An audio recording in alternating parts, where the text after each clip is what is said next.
Hey guys, welcome back to another video. Today we will be talking about the early voting data that we have in the 2024 presidential election. We're going to be mapping the data that we have so far.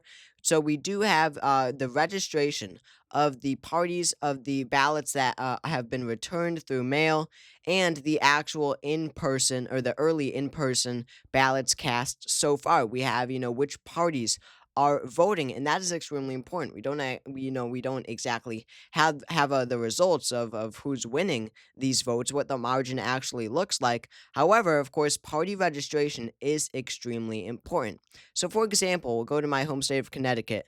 NBC gives us this nice graphic here where we can see all the party registrations of all 50 states so far, besides Missouri, Kentucky, Mississippi, and Alabama, which don't have early voting or just haven't started yet. But we can see in Connecticut, 45% of the mail in ballots that have been returned or the already cast early in person votes, 45% have been cast by registered Democrats. Now, 32% have been cast by registered independents or other third parties, but vast majority being independents. And then the Republicans make up 23% of the vote. Now, this is a blue state, of course. Connecticut is not important on the presidential level, but it's very interesting to see how swing states are breaking because in some instances, the vote is very lopsided. Now, we're just going to be looking at the Democrat versus Republican vote. So, for example, in Connecticut, the margin would be 22%, 45 to 23. And obviously, the independents are going to matter so much. Each state has a very large portion of independents. So what really matters is how those independents do break. However, mapping the results as of now, right, between the Democrats and Republicans, you hear a lot of conflicting stuff, quite frankly, about how early voting is going for each candidate, for each party. So, really mapping it out gives us a sense of how it is going, and just doing Democrats versus Republicans, not making it too complicated, it really lets us get a grasp of, again, how this election is turning out in terms of early voting across these battleground states. So, for example, of course, Connecticut, as I said, that's a 22-point margin, and I know not all the Democrats are going to vote for Harris, and not all the Republicans will vote for Trump, and not all the Independents will vote for some other third-party candidate. But again, that 22-point margin, like in Connecticut, it helps us get a grasp. Now, I will just put down Missouri, Kentucky, Mississippi, and Alabama. They don't have early voting, or it just hasn't started yet. I'm not sure which. But of course, these states do not matter. Kentucky, Mississippi, and Alabama as well. So, of course, those are safe Republican.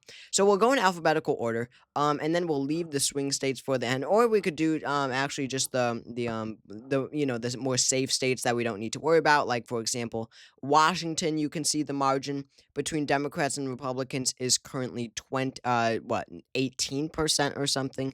I'm not good at math when it comes to quick math like that. But still, regardless, a safe margin in Washington for Kamala Harris, and you can see now it starts to get pretty fun in terms of these margins. You could see it's a 20-point margin in California, and it's actually only a 6-point margin in Oregon. So I guess we'll leave Oregon to characterize. We'll just do clearly the most blue states just based off of the little graphs that they give us here. So you could see, for example, Vermont. Democrats are winning by 33%. In New York, Republicans are actually below independents, only at 20% to Democrats 59%. So Vermont and New York are both safe, very important states for the Democratic Party. Then you could see independents actually outnumber Republicans by a lot in the state of Rhode Island. That would be, of course, a safe state for the Democrats. And then you've got Maine, very few Republicans, again, even below independents. But that being said, Maine is a very independent minded state.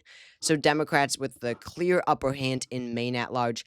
And, just to be fair, we'll give Maine second for Harris. And I assume it doesn't give us the data here, but I assume Trump is leading in the second congressional district. So I'll just give that to him just for simplicity.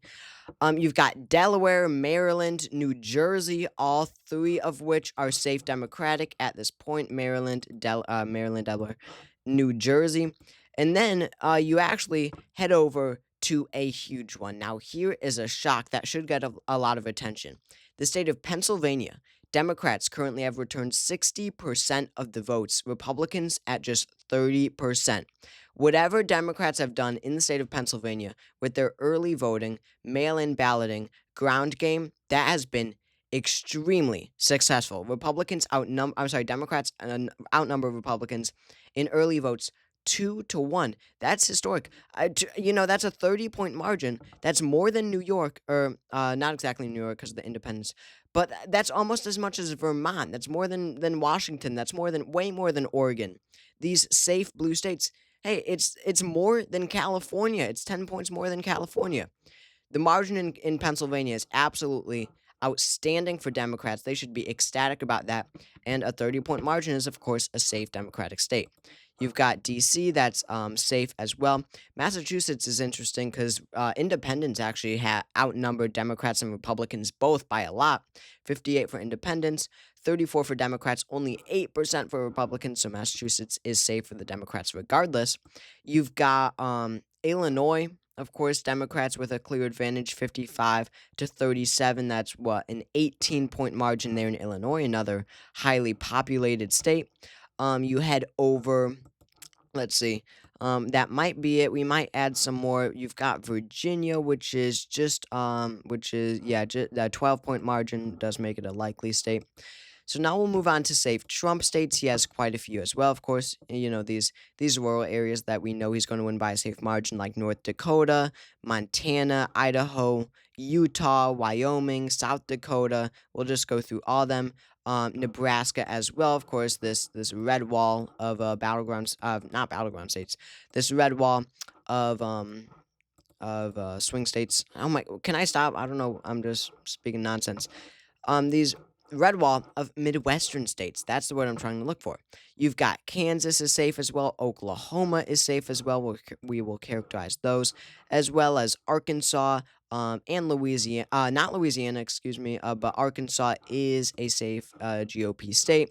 They've got Tennessee. That's very safe for them right now. South Carolina is a 20-point margin. Both of those states are safe as well. You've got West Virginia up a little bit, I'm sure. Wow, West Virginia is an interestingly close margin. You could see it's just an 8-point margin. We'll wait to characterize that one. However, it is a 20-point margin, safe margin in the state of Indiana.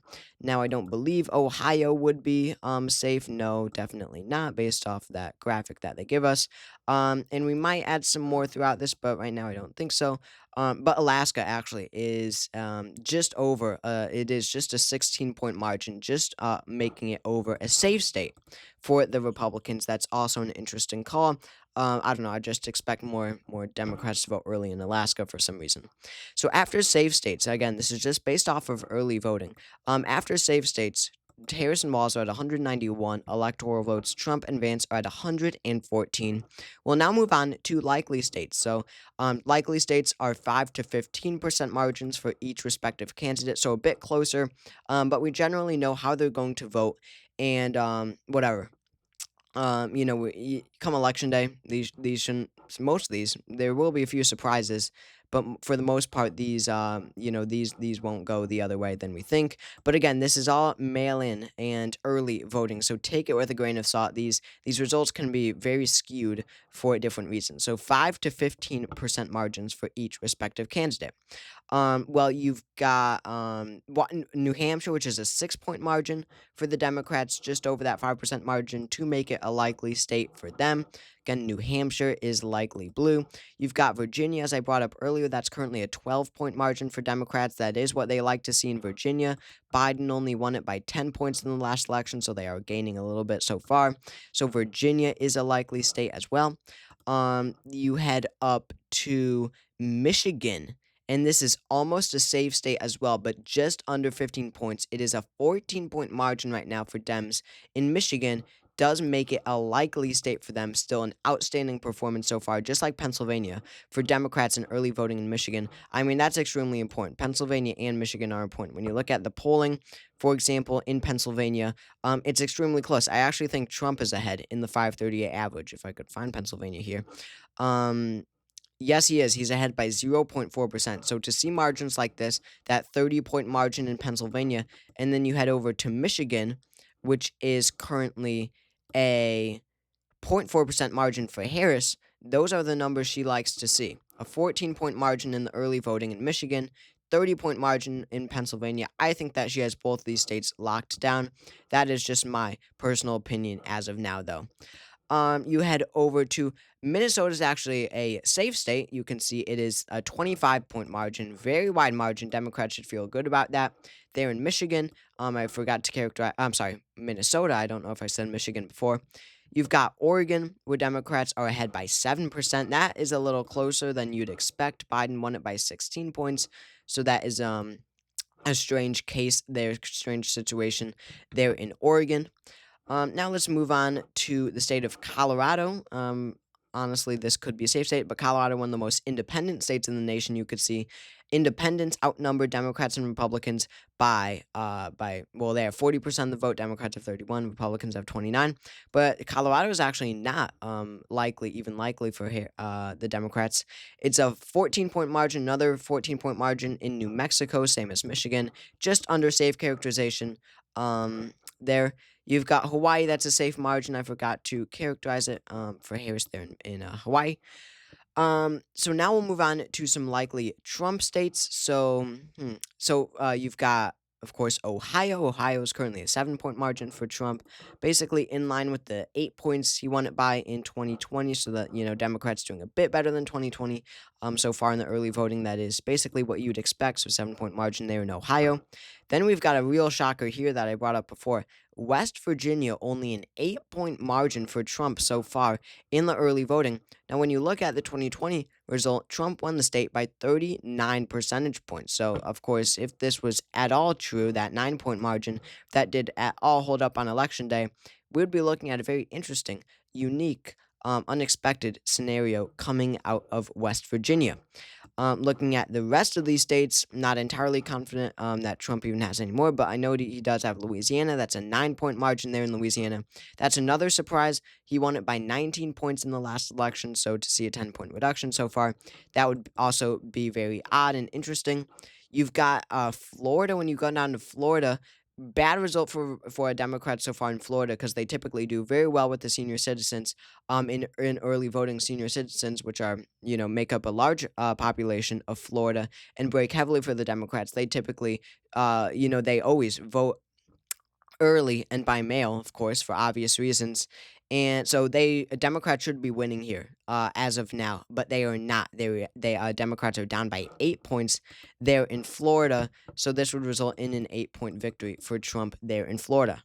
Now let's move over to I don't know if he has any more likely states. To be completely honest, you've got let's check on Texas. Texas could be interesting. In Texas, we see is actually Texas. I'm sorry, is a 16-point margin for Trump. Texas is actually a safe state for the Trump campaign. Bad sign for Democrats there in Florida. That is not positive for their campaign at all. Not what they like to see. Texas was a state that the Harris campaign has been targeting in these last couple days, kind of just because she had held a rally there, but not really substantial resources or energy put into Texas. But still, especially not good for the Democratic candidate for Senate, who's actually in a competitive race, Colin Allred, trying to unseat Ted Cruz. When you look at this is yeah, so we do have a few more likely states for the Republicans here, and they are actually in key battleground states. You've got Arizona. Trump is ahead by 8 percentage points. Not a good sign for Democrats in Arizona, as well as Nevada. Nevada's a bit closer. It's not a likely state, but an 8-point margin. I currently have Arizona blue in my forecast. This might have to change with these sort of numbers coming in. Looks a lot worse in Arizona and Nevada than it does across all the other battleground states. I mean, Pennsylvania. You've got a 30-point margin for Kamala Harris. Arizona, a -8 margin for Kamala Harris. That is pretty incredible to think about. Absolutely stunning there. And I believe that is it. Yes, it is for likely states. So we are left with 1, 2, 3, 4, 5, 6, a total of 6 states. I don't think that any more are likely states, but I could be wrong. So interestingly, neither candidate has won. Harris and Walz are in the lead with 250. You need 270 to win, so they're 20 votes away. Trump and Vance are at 224. Already pretty interesting electoral map. I mean, for the most part, not really, I guess. Just a few outliers like likely Louisiana, like likely West Virginia, and safe Texas and safe Alaska, and likely Arizona. A couple outliers, but for the most part, a pretty solid map so far, which is interesting to see that early voting is not really too lopsided in one direction like it was in 2020. In fact, it is, but just in different states, it's actually going in opposite directions.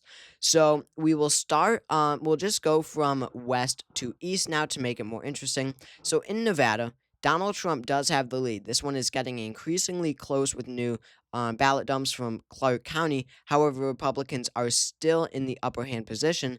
Republicans have returned 40% of the votes, Democrats 36%. So that is a lean margin characterization. Lean margin is 1 to 5% margin for each candidate. So as of now, Trump would take Nevada. You move over to Colorado. Again, most of the votes are independent, and I'm sorry, I should say Democrats are ahead by 2 percentage points, a very close margin, which is interesting in Colorado. However, in a state like Colorado, very politically independent, the vast majority of those independents who make up the plurality are going to break towards Kamala Harris. So that gives her a much needed boost. She's at 260. Trump and Vance are at 230 now. And then let's actually go south. Let's go south towards the east to Georgia. So in Georgia, Donald Trump does have the lead. He has a 4% lead. This one has gone back and forth. Democrats were doing well. Now Republicans are doing well. We'll see how this changes. But facts are facts. Georgia, Trump is ahead in by a 4% margin. It does make it a lean state there. And in North Carolina, Republicans, I made a video just earlier today that and the Democrats and Republicans were actually tied at 34 points. Now Republicans are at 35, Democrats at 33, a 2-point margin there in North Carolina for the Republican Party. But Donald Trump, that's pretty expected. Trump won the state by 1.3. Interesting to see it closer than Georgia, though, despite 2020 being more red in North Carolina than it was in Georgia. Now let's go up and west to Wisconsin. So Harrison Walz at 260, Trump and Vance at 262. It all comes down to Wisconsin. Whoever wins Wisconsin wins the election. Now in Wisconsin, let's see, independents win. That's interesting. One of the key battleground states and one of the few states where independents have returned the most votes. So independents are at 42%. And in second place, oh my God, it's not even close. It's actually a likely margin win for Dems in Wisconsin. I didn't even realize it's a 13-point margin in Wisconsin there. 35 to 23, sorry, a 12-point margin for Democrats in Wisconsin. They should be very happy with that. Main point of the video, Wisconsin, Michigan, Pennsylvania, insane margins for Democrats. They should feel very confident about these states, because if they win these states, just these three, and then the other blue states, they win the election. That's exactly 270 electoral votes, exactly what you need to win. And then, yes, you might notice Iowa is not filled in because there is a real shocker brewing in Iowa so far. I don't know why, but Democrats are ahead in pretty Republican Iowa. Democrats are ahead by 4 points, 43 to 39. They lead in Iowa by a lean margin. Trump won Iowa by 8 points. It's not really on anyone's radar. So that is an absolute oddity. Very interesting to see. That's really the only outlier. I mean the blue Wisconsin, blue Michigan, blue Pennsylvania, and then red Sunbelt. That is entirely in the realm of possibility. Iowa, not so much. That is the only outlier. But look at how close the mapped early voting is. It's 276 for Harris, 262 for Trump and Vance. So thank you all for watching this video. If you enjoyed it, make sure to subscribe down below for more content like this. Drop your comments to let me hear what your thoughts are on this topic, and I will see you all later.